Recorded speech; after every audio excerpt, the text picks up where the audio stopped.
시청자 여러분, 안녕하십니까? 2026년 5월 20일 수요일 글로벌 인사이트 시작합니다.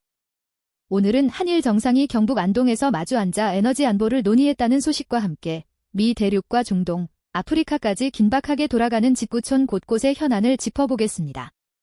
오늘도 박 작가님과 함께합니다. 작가님, 안녕하세요. 네, 반갑습니다. 오늘 뉴스를 관통하는 단어는 실리와 생존입니다. 한일 양국이 전통적인 외교 무대를 벗어나 지방에서 머리를 맞댄 것이나 미국과 중국이 각자의 동맹을 강화하며 세력권을 공고히 하는 모습은 마치 19세기 말 열강들의 세력 균형 시대를 연상케 하죠. 특히 자원과 기술이 국가의 명운을 결정짓는 지정학적 경제 시대에 우리가 어떤 통찰을 가져야 할지 오늘 대본이 행간을 통해 풀어내 보겠습니다. 첫 소식은 한국입니다. 이재명 대통령과 다카이치 사나의 일본 총리가 어제 경북 안동에서 정상회담을 가졌습니다. 셔틀 외교의 무대를 지방으로 넓혔다는 점이 눈에 띄네요. 안동이라는 문화적 상징성이 큰 곳에서 에너지 안보를 논의했다는 점이 흥미롭죠. 양 정상은 중동 정세 불안에 대응해 원유와 LNG의 상호 융통, 즉 급할 때 서로 빌려주는 구체적인 공급망 협력에 합의했습니다. 역사적으로 보면 1970년대 오일 쇼크 당시 자원 빈국들이 겪었던 고통을 되풀이하지 않겠다는 실용주의적 결단입니다. 이재명 정부 출범 후 6번째 회담인데 이제 한일 관계가 갈등 관리를 넘어 공동 생존의 단계로 진입하고 있음을 보여줍니다. 하지만 국내 경제 지표는 좀 어둡습니다. 어제 코스피와 코스닥이 모두 큰 폭으로 하락 마감했죠. 네, 코스피가 3.25%나 빠졌습니다. 미국 반도체주의 급락과 외국인의 거센 매도세, 여기에 삼성전자 노사 분규 장기화라는 내부 악재가 겹친 결과입니다. 마치 1990년대 말 아시아 금융위기 직전에 변동성을 떠올리게 할 만큼 시장의 심리가 위축돼 있어요. 한편으론 18 민주화운동 정신의 헌법 전문 수록을 위한 대통령의 의지 표명이 정치권의 화두인데 경제적 위기 속에서 국민적 통합을 이끌어낼 수 있을지 지켜봐야겠습니다. 미국으로 가보겠습니다. 도널드 트럼프 대통령이 국세청을 상대로 낸 거액의 소송이 일단락됐다는 소식이군요. 네, 100억 달러 규모의 소송이었는데 합의가 이뤄졌습니다. 정부가 트럼프 대통령과 그 가족에 대한 세금 청구를 영구 철회하고 공식 사과하기로 했죠. 금전적 보상은 없지만 트럼프 대통령 입장에선 정치적 승리를 거둔 셈입니다. 이에 더해 18억 달러 규모의 반무기화 기금을 조성해 자신들의 지지자 중 부당 수사를 받았다고 믿는 이들을 돕겠다고 발표했습니다. 이는 과거 앤드류 잭슨 대통령이 기득권에 맞서 자신의 세력을 결집했던 전리품 정치를 현대적으로 재해석한 행보로 보입니다. 대외 정책에서도 트럼프 행정부의 강경한 기조가 여전합니다.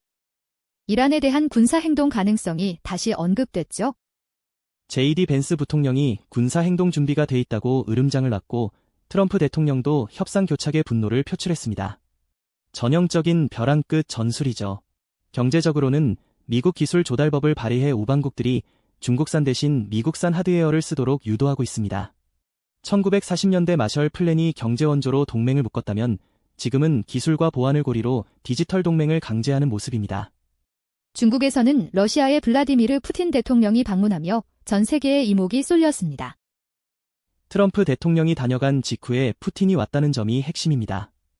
중국은 지금 미국과 러시아 사이에서 중재자를 넘어 국제 질서의 형성자가 되려 하고 있습니다. 마치 19세기 비스마르크가 복잡한 삼각 외교로 유럽의 패권을 쥐었던 것과 흡사하죠. 시진핑 주석은 이를 통해 외부 환경을 안정시키고 내부적으로는 실물 경제 강화에 올인하고 있습니다. 첨단 제조업과 AI를 결합해 미국의 기술 봉쇄를 정면 돌파하겠다는 의지를 추스지 기고문을 통해 천명했습니다. 내부 경제 지표는 어떤가요? 국가통계국 발표를 보니 나쁘지 않은 흐름 같습니다.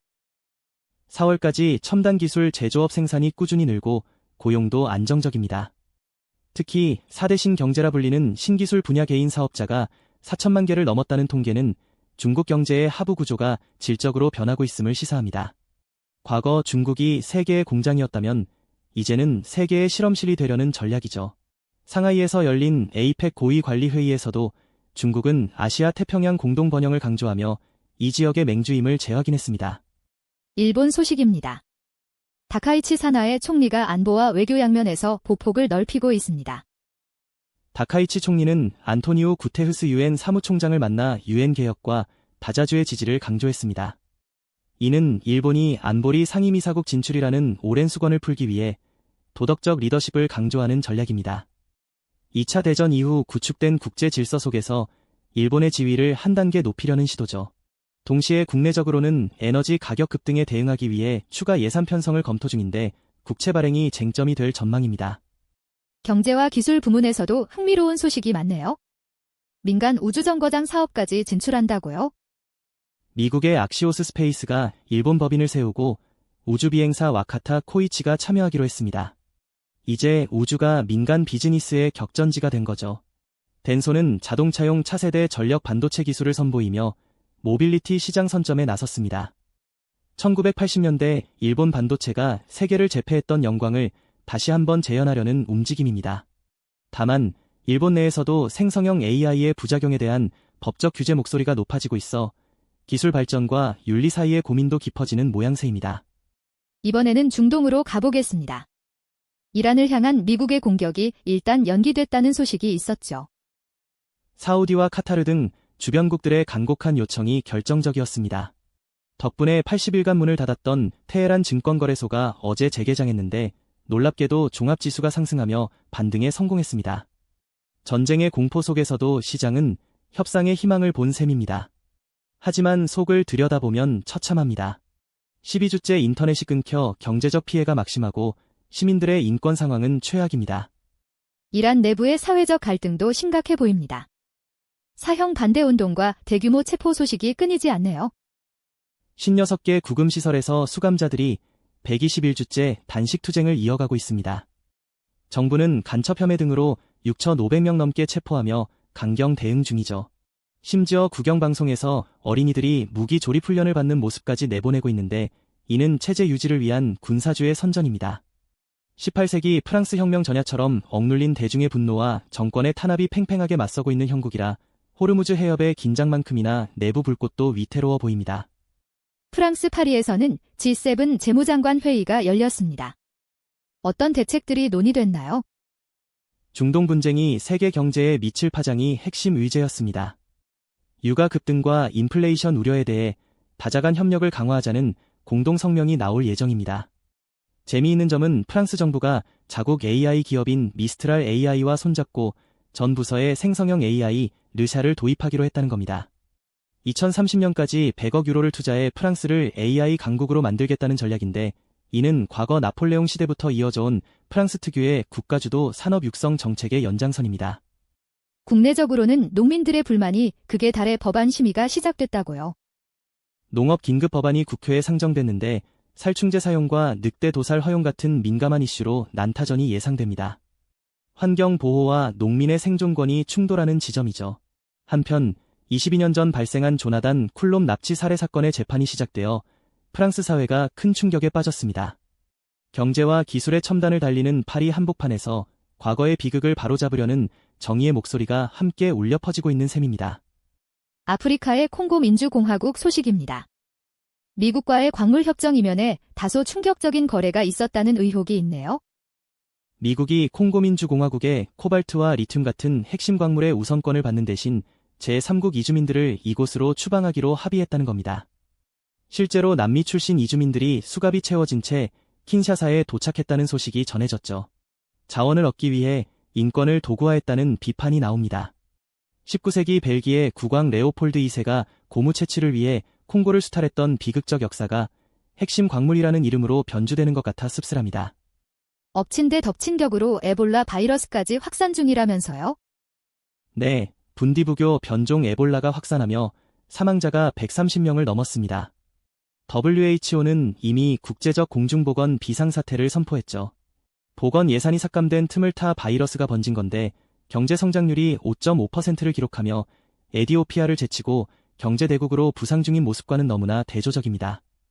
광업으로 벌어들인 부가 정작 국민의 생명과 안전을 지키는 데는 쓰이지 못하고 있다는 점이 이 국가가 해결해야 할 가장 큰 숙제입니다. 볼리비아는 지금 국가 전체가 마비 상태라고요? 로드리고 파스 대통령이 취임 6개월 만에 최대 위기를 맞았습니다. 연료 부족과 인플레이션에 분노한 광부와 농민들이 전국 도로를 봉쇄했습니다. 광부들은 다이너마이트를 던지고 경찰은 최루탄으로 맞서는 일종의 내전 같은 상황이죠. 역사적으로 볼리비아는 천연가스 등 자원이 풍부함에도 정치적 불안으로 고통받아 왔는데 이번에는 파산한 국가를 물려받은 현 정부의 긴축 정책이 도화선이 됐습니다. 이런 혼란 속에서도 디지털 금융은 오히려 성장하고 있다니 아이러니합니다. 달러가 부족하고 물가가 치솟으니 시민들이 디지털 자산과 핀테크로 눈을 돌리는 겁니다. 정부도 스타링크 위성 인터넷 제한을 풀며 연결성 개선에 필사적이죠. 90억 달러 규모의 국제금융협상을 진행하며 돌파구를 찾고 있지만 토지 담보를 허용하는 신법에 대한 원주민들의 반발이 워낙 것에서 진통은 계속될 것으로 보입니다. 전통적인 자원경제의 붕괴와 디지털 경제로의 강제적 이행이 동시에 일어나는 기묘한 현장입니다. 짧은 단신들 모아보겠습니다. 한국과 파푸아뉴기니가 수교 50주년을 맞았군요. 네, 1976년 수교 이후 반세기 동안 이어온 우정을 확인하며 외교장관들이 서한을 교환했습니다. 한편 파키스탄에서는 2026 월드컵 카운트다운 행사가 열렸는데 트럼프 대통령은 이번 월드컵을 미국의 위대함을 보여줄 기회라고 강조했죠. 또 하나, 우리 안양시에서는 규모 6.0 지진을 가정해 재난대응 훈련을 마쳤습니다. 전 세계가 분쟁과 질병으로 시끄러운 가운데 이런 차분한 대비와 문화적 교류 소식이 그나마 균형을 잡아주는 느낌입니다. 마지막으로 구글 I.O. 2026에서 공개된 인공지능 소식 잠시 짚어보죠. 월 100달러짜리 요금제가 나왔다고요? 네, AI 울트라 요금제입니다. 24시간 내내 업무를 돕는 비서인 제미나이 스파크가 포함됐죠. 이제 AI는 단순한 도구를 넘어 개인의 대리인이 되는 시대로 접어들었습니다. 이는 19세기 산업혁명 당시 증기기관이 인간의 근력을 대체했던 사건에 비견될 만한 거대한 변화입니다. 기술의 진보가 가져올 편리한 만큼이나 프랑스에서 논의된 것처럼 일자리의 변화와 윤리적 가이드라인에 대한 사회적 합의가 그 어느 때보다 중요해진 시점입니다. 오늘 준비한 소식은 여기까지입니다.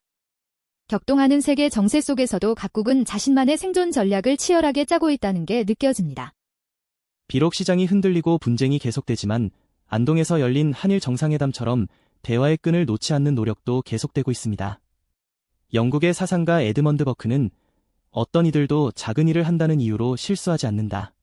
그들은 그들이 할 수 있는 최선을 다하고 있기 때문이다. 라고 했죠. 거대한 흐름 속에서도 우리가 할 수 있는 혁신과 준비에 집중한다면 이기는 곧 기회가 될 것입니다. 오늘 좋은 말씀 감사합니다. 청취자 여러분, 오늘도 많이 배우고 성장하는 의미 있는 하루 보내시길 바랍니다. 저희는 여기서 인사드리겠습니다. 고맙습니다. 좋은 하루 보내십시오.